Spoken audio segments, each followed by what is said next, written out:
Hi everyone, welcome back to Bhanusamy kitchen. நாம் இன்றைக்கி ஒரு சூப்பரான ரெசிபி தாங்க பார்க்க போகிறோம். மஷ்ரூம் மிளகு மசாலா எப்படி செய்யலான்றதை பார்க்கலாங்க.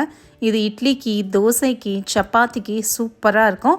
வாங்க எப்படி செய்யலான்றதை பார்ப்போம். வீடியோக்குள்ளே போகிறதுக்கு முன்னாடி மறக்காமல் சப்ஸ்கிரைப் பண்ணுங்கள் அண்ட் பெல் ஐக்கானை கிளிக் பண்ணுங்கள். கடாயை எடுத்துக்கோங்க. அடுப்பு தீயை மீடியம் ஃப்ளேமில் வச்சுட்டு இதில் 1 டேபிள் ஸ்பூன் அளவுக்கு மிளகு சேர்த்துக்கோங்க. இது கூடவே 1 டேபிள் ஸ்பூன் அளவுக்கு தனியா, மல்லி விதை, 1 டீஸ்பூன் அளவுக்கு சோம்பு சேர்த்துக்கோங்க. அடுப்பு தீயை மீடியம் ஃப்ளேம்லேயே வச்சுட்டு இதை நல்லா செவக்க வறுத்துக்கோங்க. இந்த பவுடர் தாங்க ரொம்ப இம்பார்ட்டண்ட்டு. இதை நல்லா செவந்து வந்ததுக்கப்புறம் பாருங்கள், இந்த அளவுக்கு நல்லா செவந்து வந்ததுக்கப்புறம் அடுப்பை அணைச்சிருங்க. இதை கம்ப்ளீட்டாக ஆறுனதுக்கப்புறம் மிக்ஸி ஜாரில் போட்டு பவுடராக்கி அரைச்சி ஒரு பக்கமாக எடுத்து வச்சுருங்க. இப்போ அடுத்து அதே கடாயில் ஒரு 5 டேபிள் ஸ்பூன் அளவுக்கு எண்ணெய் சேர்த்துக்கோங்க. எண்ணெய் தாராளமாகவே சேர்த்துக்கோங்க. 4 மீடியம் சைஸ் வெங்காயத்தை நல்லா பொடிசாக நறுக்கி சேர்த்துட்டேன். இதில் கொஞ்சமாக உப்பை சேர்த்து இந்த வெங்காயம் நல்லா செவந்து வர அளவுக்கு வதக்கிக்கோங்க. நல்லா செவக்கணுங்க. அப்போ தான் கிரேவியும் நமக்கு திக்காக கிடைக்கும், கலராக கிடைக்கும்.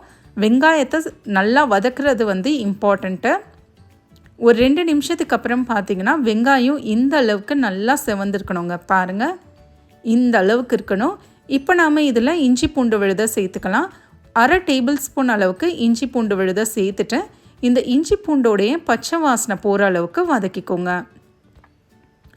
இப்போ பார்த்திங்கன்னா நல்லா வதக்கியாச்சு. இதில் ஒரு பெரிய சைஸ் தக்காளியை பொடிசாக நறுக்கி சேர்த்துட்டு இந்த தக்காளியும் நல்லா குழையிற அளவுக்கு ஹை ஃப்ளேம்லேயே வச்சு வதக்கிக்கோங்க. ஆனால் ஹை ஃப்ளேமில் வச்சு வதக்கும் போது இஞ்சி பூண்டு சேர்த்துருக்கோம், அடி பிடிச்சிரும். அதனால மீடியம் ஃப்ளேம்லேயே வச்சு 1லேருந்து 2 நிமிஷம் இந்த தக்காளி குழையிற அளவுக்கு வதக்கிக்கலாம். இப்போ பார்த்திங்கன்னா தக்காளி நல்லா குழஞ்சிடுச்சு. இதில் 1/2 டீஸ்பூன் அளவுக்கு மஞ்சள் பொடி, 1/2 டீஸ்பூன் அளவுக்கு வெறும் மிளகாய்த்தூள் சேர்த்துருக்கீங்க. நாம் இதில் மிளகு காரம் தாங்க ஜாஸ்தியாக இருக்கணும். அதனால வெறும் மிளகாய்த்தூள் நான் வெறும் 1/2 டீஸ்பூன் அளவுக்கு தான் சேர்த்துருக்கேன். சேர்த்துட்டு இதை மிதமான சூட்லேயே 1 நிமிஷம் நல்லா வதக்குனதுக்கப்புறம் 1/2 கப் அளவுக்கு தண்ணி இதில் சேர்த்துக்கோங்க. 1/2 கப்லேருந்து 1 கப் அளவுக்கு நீங்கள் சேர்த்துக்கலாங்க. நல்லா கலந்து விட்டுட்டு மூடியை போட்டு லோ ஃப்ளேமில் ஒரு 3லேருந்து 5 நிமிஷம் அப்படியே வைங்க. நடுவில் கிண்டி விடுங்க. எக்ஸாக்டாக ஒரு 5 நிமிஷத்துக்கு அப்புறம் பார்த்திங்கன்னா எண்ணெய் அழகாக மிதந்து வந்திருக்கு பாருங்கள். மசாலாவை நம்ம இன்னும் கொஞ்சம் திக்காக்கிக்கலாம். ஒரு நிமிஷம் ஹை ஃப்ளேம்லேயே இதை நம்ம நல்லா வதக்கிக்கலாங்க. மசாலா எந்த அளவுக்கு திக்காக இருக்கோ நமக்கு சூப்பராக இருக்கும் கிரேவியும். இந்த அளவுக்கு நல்லா திக்காகி எண்ணெய் அழகாக பிரிஞ்சதுக்கப்புறம் இதில் 2 பேக்கெட் அளவுக்கு மஷ்ரூமை சுத்தம் பண்ணிவிட்டு 2 கட் பண்ணி சேர்த்துக்கோங்க. ரொம்ப பொடிசாக கட் பண்ணி சேர்த்துக்காதீங்க. ஒரு மஷ்ரூமை 2 கட் பண்ணி சேர்த்துக்கோங்க. நான் இங்கே 2 பேக்கெட் அளவுக்கு சேர்த்துருக்கேன். தேவையான அளவுக்கு உப்பை சேர்த்துட்டு இந்த மசாலாலேயே நம்ம 1 நிமிஷம் நல்லா பரட்டி விட்டுக்கலாம். சப்போஸ் நீங்கள் 1 பேக்கெட் செய்கிறீங்கன்னாலும் இதே ரெசிப்பியை ஃபாலோ பண்ணி செய்யுங்க. நல்லா மசாலாவாக இருக்கும், சப்பாத்திக்கெலாம் நல்லாயிருக்கும். நான் இங்கே 2லேருந்து 2.5 பேக்கெட் அளவுக்கு மஷ்ரூமை சேர்த்துருக்கேன். இந்த அளவுக்கு நல்லா வதக்குனதுக்கப்புறம் இப்போ நாம் அரைச்சி வச்சுருந்த பொடியை இதில் சேர்த்துக்கலாங்க. நான் 2 டேபிள் ஸ்பூன் அளவுக்கு தான் இந்த பவுடரை சேர்க்குறேன். நீங்கள் காரம் ஜாஸ்தியாக சாப்பிடுவீங்கன்னா நீங்கள் முழுசாக கூட சேர்த்துக்கலாம். எனக்கு காரம் இது கரெக்டாக இருக்குன்றதுனால நான் 2 டேபிள் ஸ்பூன் தான் சேர்த்துருக்கேன்.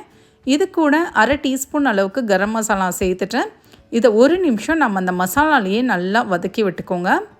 மிச்சம் இருக்கிற அந்த பவுடரை நீங்கள் எடுத்து ஃப்ரிட்ஜில் வச்சு நீங்கள் நெக்ஸ்ட்டு நான்வெஜ்ஜோ வெஜ்ஜோ செய்யும் போது நீங்கள் சேர்த்துக்கலாம்.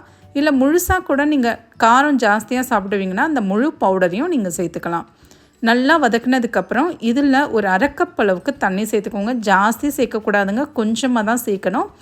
இப்போ மூடியை போட்டு ஒரு 5 நிமிஷம் லோ ஃப்ளேம்லேயே வைங்க.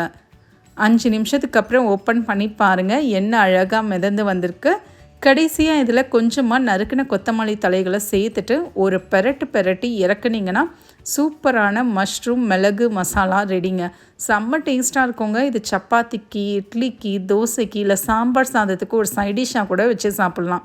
இதே அளவுகளோடு ட்ரை பண்ணி பார்த்துட்டு எப்படி வந்ததுன்றதை எனக்கு கமெண்ட்ஸில் சொல்லுங்கள்.